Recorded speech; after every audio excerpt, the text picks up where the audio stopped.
नमस्कार, आप देख रहे हैं दी वन इंडिया शो। आपके साथ मैं हूं मीनाक्षी गढ़वाल। देखिए, दुनिया में इस वक्त चर्चा जिस बात की है उसमें सेंटर स्टेज पर अमेरिका के राष्ट्रपति डोनाल्ड ट्रंप हैं। ग्लोबल ट्रेड को वो एक बार फिर से सेंटर स्टेज पर ले आए हैं और टैरिफ की जिस अंदाज में उन्होंने घोषणा की, अब इसमें बिजनेसमैन ज्यादा प्रमुखता से उभरता हुआ दिखाई दे रहा है। राष्ट्रपति ने क्या कहीं पर बैक सीट ले ली और बिजनेस इंटरेस्ट क्या आगे आपको दिखाई दे रहा है। अमेरिका फर्स्ट की जब वो बात करते हैं तो जो फैसला टैरिफ को लेकर लिया गया जिसमें भारत पर 26% टैरिफ लगाया गया है, उस लिहाज से सवाल तो कई हैं। क्या बदला है जब से ये फैसला हुआ, उसके बाद से लेकर अब तक का development. Point number 2, global trade के मामले में अमेरिका में क्या बदलाव आएंगे, दुनिया में क्या बदलाव आएंगे, भारत के नजरिए से ये अच्छा फैसला है, बुरा फैसला है। तो इसी को डीकोड करने के लिए हमारे साथ दो स्पेशल गेस्ट इस वक्त मौजूद हैं। Farmer diplomat Bhaswati Mukherjee ma'am इस वक्त बातचीत में हमारे साथ जुड़ रही हैं। Your most welcome ma'am.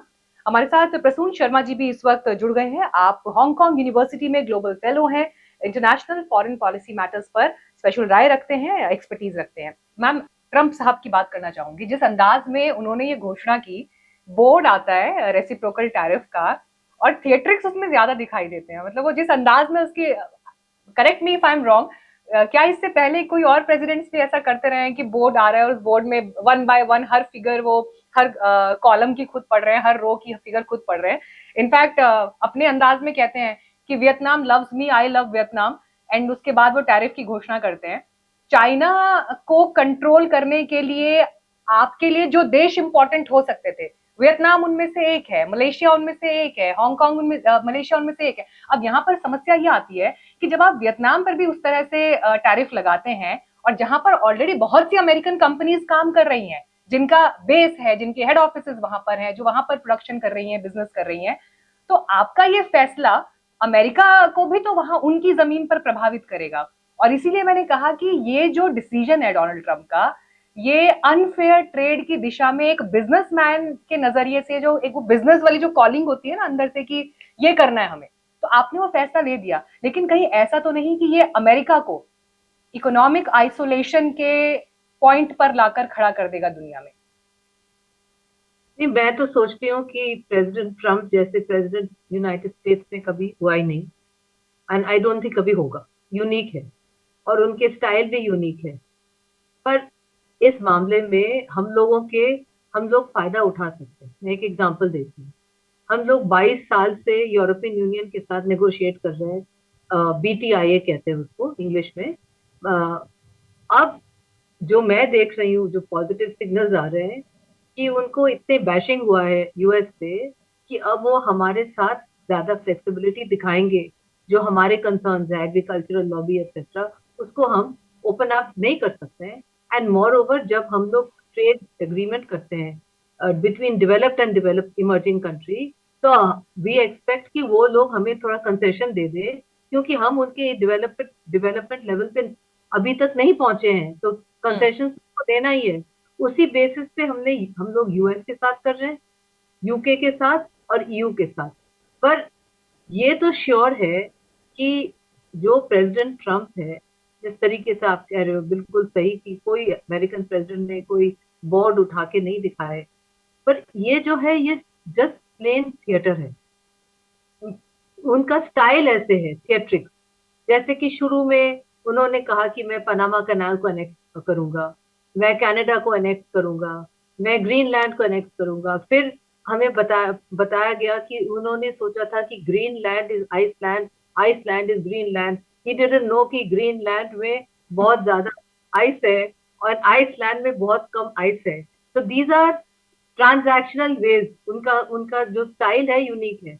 पर जो हम लोग हैं इंडिया में, फॉर्चुनेटली क्योंकि फर्स्ट प्रेसिडेंसी में उनके बहुत अच्छे रिलेशनशिप है हमारे प्रधानमंत्री के साथ, तो हमें भी थोड़ा बहुत एक्सपोजर मिल गया उस टाइम पे फर्स्ट प्रेसिडेंसी पे कि इनको हैंडल कैसे करना है। इनको हैंडल करना, जो मैं देखती हूँ एज अ प्रोफेशनल डिप्लोमैट, इनको कभी पब्लिकली कॉन्फ्रंटेशन नहीं करनी चाहिए। I think European union is making a big mistake. उनको स्ट्रेटेजिकली हैंडल करना है।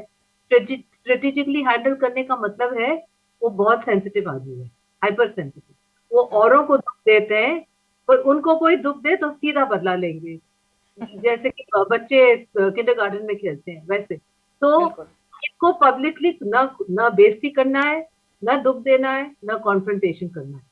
उनको प्राइवेटली उनके एडवाइजर्स के साथ बात बात करके एक एक मसला, एक सोल्यूशन निकालना है, जो हम लोग कर रहे हैं। एंड आई एम श्योर कि जापान के साथ भी सेम होगा और वियतनाम के साथ भी सेम होगा। इलेक्ट्रिक कार के सबसे बड़े बहुत बड़ा मार्केट है चाइना में, और उसके बेस्ट फ्रेंड है मिस्टर मस्क। तो वहां भी आप देखोगे कि चीन के साथ भी कुछ ना कुछ बिजनेस डील हो जाएगा, क्योंकि चाइना एंड यूएस के जो ग्लोबल सप्लाई चेन्स है, वो मतलब एब्सोल्युटली इंटरलिंक्ड है। और जो यूएस डॉलर है, US dollar, China is holding large amount of US dollar, तो वो उससे अमेरिकन स्टॉक मार्केट अफेक्ट होगा। तो ये मतलब वो इग्नोर कर रहे हैं कि इंटरनेशनल ट्रेडिंग सिस्टम है, डब्ल्यूटीओ है, रूल्स ऑफ ट्रेड है, वो सब कुछ इग्नोर कर रहे हैं जब वो ये सब ड्रामाबाजी कर रहे हैं पब्लिक में। बट द पॉइंट इज कि यूनाइटेड स्टेट्स ने ग्लोबल ट्रेडिंग सिस्टम स्टार्ट किया, जी। डब्ल्यूटीओ में, डब्ल्यूटीओ अमेरिकन एंड वेस्ट ने स्टार्ट किया। तो उसको पूरा अगर वो डिस्ट्रॉय कर दे, then the entire economic system, global system, economic system collapse हो जाएंगे। और उसमें फायदा किसका होगा? फायदा होगा जो यूनाइटेड स्टेट्स के एनिमीज है, और यूनाइटेड हम्म। स्टेट्स की फर्स्ट एनिमी चीन है। वो इतने जल्दी चीन को नीचे नहीं कर सकते हैं, तो उनको हम्म। अल्टीमेटली कॉम्प्रोमाइज तो करना ही है।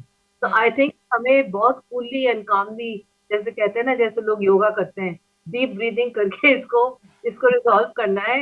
इसमें जी। पब्लिकली पब्लिकली कोई इमोशन नहीं दिखाना है। एंड आई थिंक कि हम लोग बिल्कुल सही रास्ते पे हैं।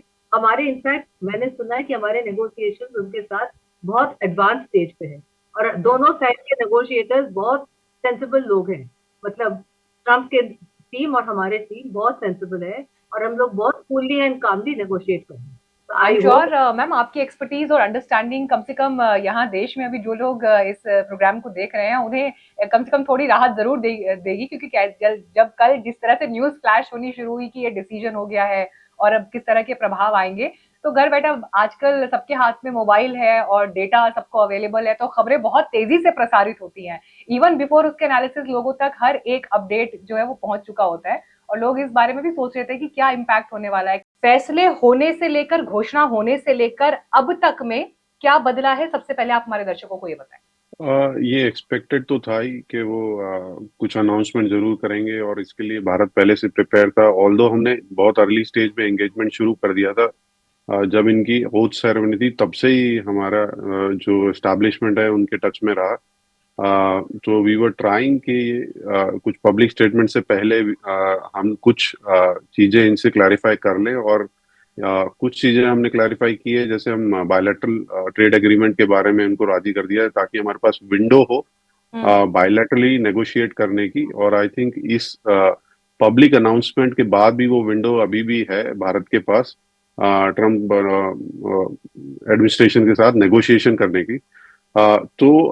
ये जो चीजें हमने जो एंटिसिपेट की थी, हाँ, पूरा पॉजिटिव नहीं हुआ है एकदम पब्लिक अनाउंसमेंट करके। और कुछ सेक्टर्स जैसे कि हमारे खासकर इलेक्ट्रॉनिक्स और ज्वेलरी और जेम्स सेक्टर है, वो काफी हार्ड हिट होगा इससे, क्योंकि वो तकरीबन 14 बिलियन का एक्सपोर्ट करते हैं यूएस को। और कुछ सेक्टर्स जैसे फार्मास्यूटिकल को इन्होंने बाहर रखा है, जिसमें हमने पिछले साल तकरीबन 8 बिलियन का एक्सपोर्ट किया था। तो वो उनके लिए एक राहत देने वाली खबर है।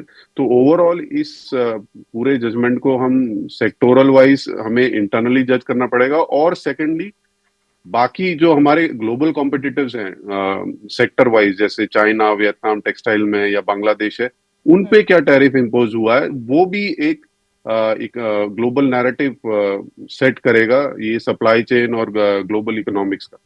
हम्म।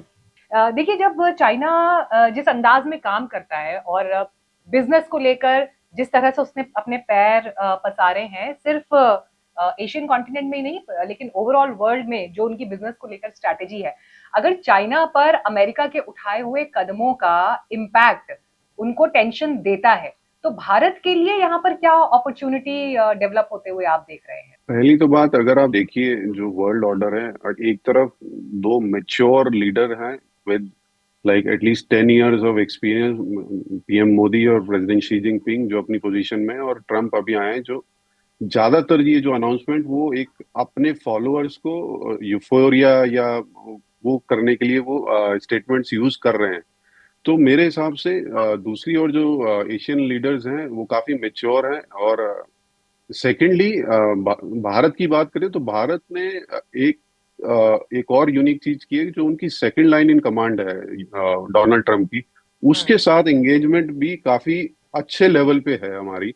और कुछ कम्युनिकेशंस या ज्यादातर कम्युनिकेशंस अब लगता है कि सेकंड लेवल को कॉन्फिडेंस में लेके ही भारतीय एडमिनिस्ट्रेशन बहुत अच्छे तरीके से उसको हैंडल कर रहा है। और इस अनाउंसमेंट से पहले हमारे जो कॉमर्स मिनिस्टर थे वो एटलीस्ट काफी दिन वहाँ थे डिस्कशंस के लिए, और काफी लंबा डिस्कशंस हुआ। तो एज एम्बेसडर मैम कह रहे थे तो हम काफी एडवांस स्टेज में हैं।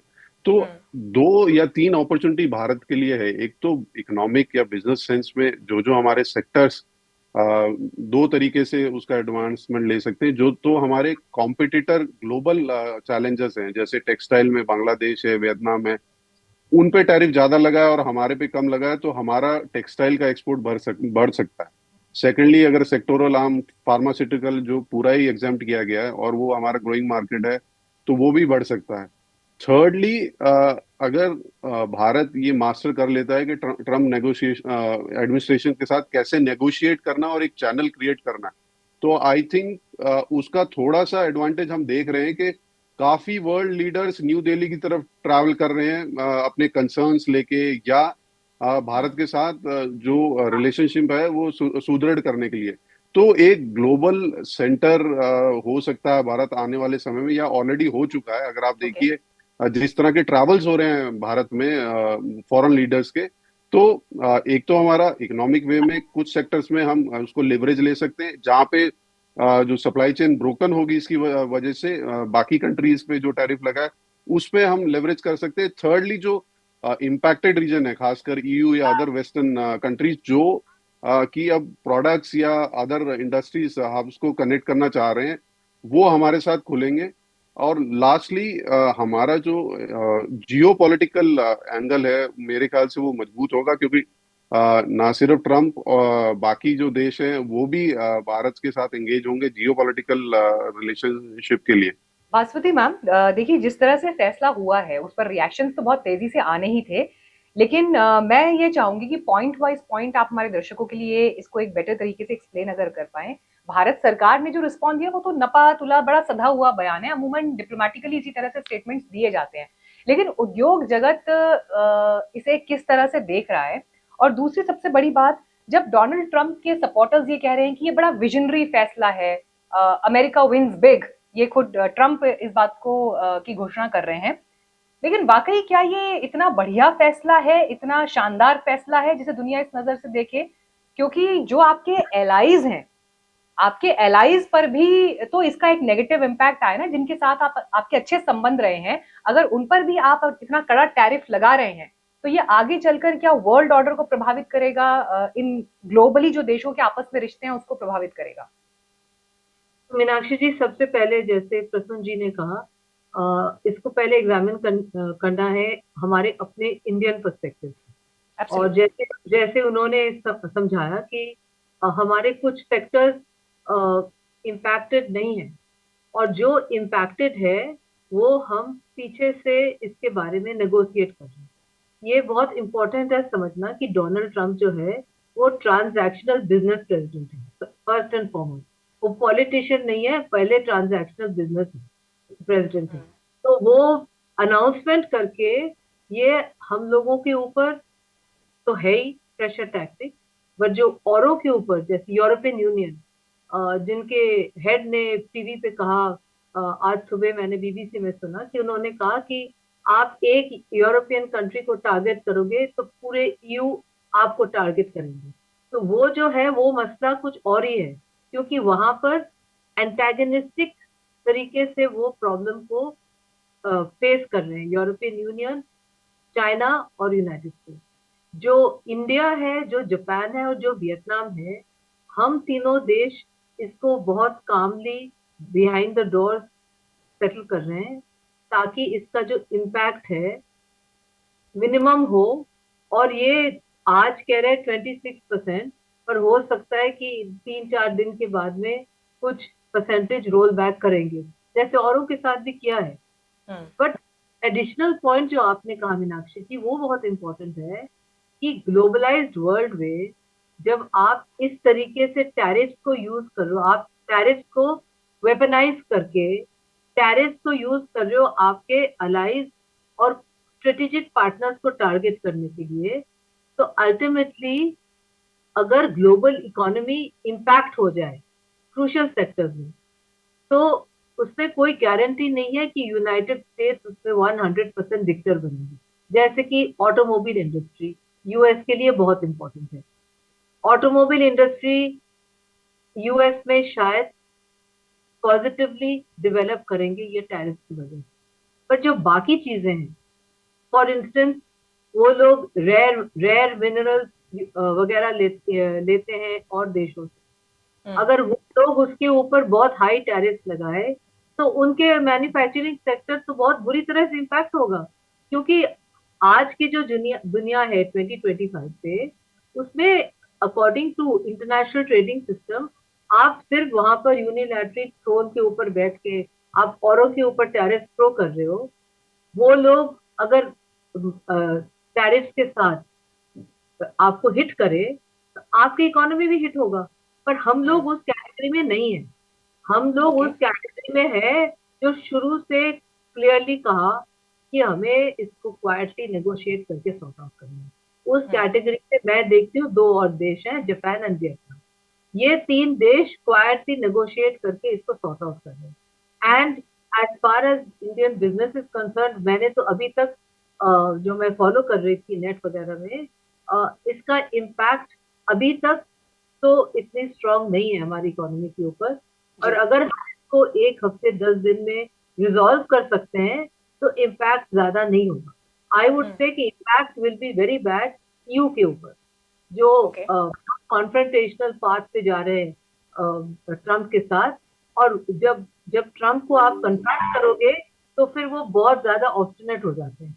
तो इसीलिए ऐसे ट्रांजैक्शनल प्रेसिडेंट के साथ बहुत delicate diplomatic treatment is the best way out, which I think मैं सोचती हूँ कि हम लोगों ने सही रास्ते पे आगे बढ़ रहे हैं। प्रसून जी देखिए, अभी मासूती मैम ने बहुत अच्छे से ये पूरा सिनेरियो एक्सप्लेन किया कि जो जो बैक चैनल पे बातें होंगी और कोशिश की जाएगी कन्विंस करने की, तो कुछ हद तक कुछ परसेंटेज रोल बैक भी देखने को आने वाले दिनों में मिल सकता है। वो प्रयास और भी कई देश आई एम श्योर कर रहे होंगे। लेकिन इस फैसले के बाद के जिन इम्पैक्ट का मैं जिक्र कर रही थी, देखिए स्टॉक मार्केट की दुनिया भर में ग्लोबली जो हालत है वो सबके सामने है, और उसके बाद इस तरह का एक फैसला आता है तो ये ग्लोबली वर्ल्ड ट्रेड को कैसे प्रभावित करता है। उसका एक मीडिया रिपोर्ट्स में देख रही थी, oil sinks nearly 3% after Trump announces sweeping new tariffs. तो ऑयल के ये प्राइसेस में जिस तरह का एक हमने बदलाव देखा, ऑयल अगर पूरे ग्लोबल इकोनॉमी को प्रभावित करता है तो उस नजरिए से भी इसे कैसे देखा जाना चाहिए? जी, ट्रम्प का जो आप पैटर्न देखिए, फ्रॉम अनाउंसमेंट टिल इम्प्लीमेंटेशन उनका डिसीजंस इवॉल्व होते हैं। तो डेफिनेटली जो स्टॉक मार्केट है वो बड़ा इम्पल्सिव है, बट आई थिंक धीरे धीरे स्टॉक मार्केट भी यूज टू हो जाएगी उनके वर्किंग कल्चर से। अगर आप इनिशियली जो उनके अनाउंसमेंट थे या एग्जीक्यूटिव ऑर्डर से उसमें ज्यादा फ्लक्चुएशन हुई थी, पर अब बियॉन्ड द रेंज नहीं गई है। तो इसमें भी ये एक तरह से जो ग्लोबल ऑर्डर में देखा जाता है कि Trump wants to pull you on the negotiation table, तो वो एक अनाउंसमेंट करते हैं एंड उसके बाद आप कैसे हैंडल करते हैं। और इसका रेसिप्रोकल उनको देख, पहले टर्म में भी जब इन्होंने ये इंपोर्ट्स अपने टैरिफ्स बढ़ाए थे स्टील में, ऑल्दो वहां पे स्टील सेक्टर में यूएस में जॉब्स क्रिएट हुई थी, पर जो वहां के इंडस्ट्री जो स्टील यूज कर रही थी, क्योंकि वो स्टील इतना महंगा था, वहां पे जॉब्स कट शुरू हो गए थे। तो 5 से 6 महीने बाद ये जो टैरिफ का जो आधा डार्क साइड है वो भी ट्रम्प देखेंगे और कहीं ना कहीं वहां पे भी वापस चेंजेस होंगे। सेकेंडली, अगर जो मैम कह रहे थे कि ऑटोमोबाइल सेक्टर्स को वो अपना यूएस ऑटोमोबाइल सेक्टर को ग्रो करना चाह रहे हैं, आप पैरेलली एक न्यूज देखिए कि टेस्ला का जो ग्लोबल मार्केट जो अभी रिजल्ट्स आए हैं वो 13% घटे हैं। तो एक ये ग्लोबल मार्केट में यूएस प्रोडक्ट्स के लिए भी रेजिस्टेंस बढ़ेगी और उसका अपोज होगा, खासकर ईयू और कनाडा में। तो अगर आप देखिए मतलब जो बेसिक यूसेज वाले जो यूएस प्रोडक्ट्स है उसका बॉयकॉट या रिफ्यूजल शुरू हो गया है। तो ये ओवरऑल एक पूरे ग्लोबल इकोनॉमिक्स का डायनामिक्स चेंज हो रहा है, और जहां पे उसको हम मैन्यूवर करके अपने फायदे के लिए, या ये जो ग्लोबल सप्लाई चेन में जो डिसरप्शन हो रहा है वो हमें एक मौका देगा अपने जो आत्मनिर्भर भारत की जो सिनर्जीज या कैपेबिलिटीज है उसको कहीं ना कहीं प्लग इन करने के लिए। जहां पे अगर ईयू में जो गैप्स आएंगे, तो आप देखिए हम कितने रेगुलर बेसिस में ईयू या अदर मार्केट के साथ एंगेज हैं। पहले यही मार्केट्स भारत के लिए काफी चैलेंजेस क्रिएट करते थे। तो ये एक पॉजिटिव साइड भी रहेगा, और नो डाउट ट्रम्प एडमिनिस्ट्रेशन और खासकर ट्रम्प को हैंडल करना एक कॉम्प्लेक्स प्रोसेस रहेगा throughout the tenure. But I think Bharat जैसे एक wait and watch and mature तरीके से उसको हैंडल कर रहा है, और हमने एक लेवरेज ये करी है, पहला कि हम लोअर टैरिफ बैंड में है जितने भी टैरिफ अनाउंस किए। सेकेंडली, हमारे पास अभी भी विंडो ओपन है बायलैटरल ट्रेड एग्रीमेंट की डिस्कशन के लिए। Very well said. आखिरी सवाल के लिए मुखर्जी मैम आपके पास आ रही हूँ मैं, और ये सवाल अगर इस वक्त गांव देहात में बैठकर कोई हमारा ये कार्यक्रम देख रहा है, उसके जहन में जो एक चिंता होगी वो महंगाई को लेकर डेफिनेटली होगी कि क्या महंगा होगा, क्या सस्ता होगा। कोई मैसेज, कोई बात जो आप उन तक कन्वे करना चाहें एज अ क्लोजिंग रिमार्क। मैं तो कहूंगी कि हम लोगों ने ऑलवेज हमारे एग्रीकल्चरल सेक्टर को प्रोटेक्ट करके रखे हैं और प्रोटेक्ट करके रखेंगे। ये पहली बार नहीं हुई है कि लोगों ने प्रेशर किया है कि एग्रीकल्चरल सेक्टर को ओपन करो, पर हम लोग ऐसे प्रेशर पे नहीं जाते हैं। और दूसरी बात है कि जो उनके लिए इम्पोर्टेंट है, जैसे हमारा फार्मा सेक्टर है, उसको उन्होंने इम्पैक्ट नहीं किया, जैसे प्रसून जी ने कहा था शुरू में, दैट्स वेरी इंपॉर्टेंट। तो मैं तो कहूंगी कि जो गांव में है वो निश्चिंत रहे कि हमारे सरकार अंडर प्राइम मिनिस्टर मोदी हमारे वाइटल इंटरेस्ट को जरूर प्रोटेक्ट करेंगे। पर क्योंकि हम लोग लैंड ऑफ चाणक्य के हैं, we are a wise country with 5000 year civilisation, हम लोग हर चीज ओपन में नहीं बोलते हैं, हम लोग सेटल करते हैं पीछे में, और वो बिल्कुल ही इंडियन रीति रिवाज है। हम लोग लड़ते नहीं है, हम आराम से करते हैं। एंड इसीलिए हम लोग कहते हैं, जब हम लोग कहते हैं कि वसुदेवा कुटुंबकम, मैं ऑलवेज ऐड करती हूँ कि वसुदेवा कुटुंबकम में एक लाइन है शुरू में, it is only for the generous hearted that the world is one family.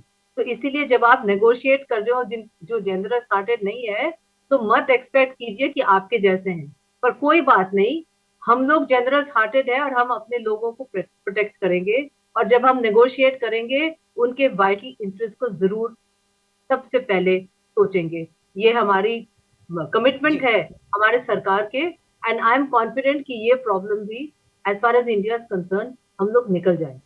बिल्कुल। आपके जैसे ऑफिसर्स पर और जिनका ये एक्सपीरियंस है, अगर उनके मुंह से ये बातें आ रही हैं तो डेफिनेटली लोग भरोसा करेंगे इस बात पर कि आगे आने वाले दिनों में इस डिसीजन को लेकर भी जो सबसे बेस्ट इंटरेस्ट में देश के होगा वो होते हुए दिखाई देगा। कई बार पर्दे के सामने उतनी प्रमुखता से चीजें नहीं दिखाई देती, लेकिन इसका मतलब ये नहीं है कि प्रयास नहीं हो रहे हैं। तो इसी नोट पर मैं इस बातचीत को विराम दूंगी। थैंक यू सो मच हमें टाइम देने के लिए और इस बातचीत में हमारे साथ जुड़ने के लिए। नमस्ते।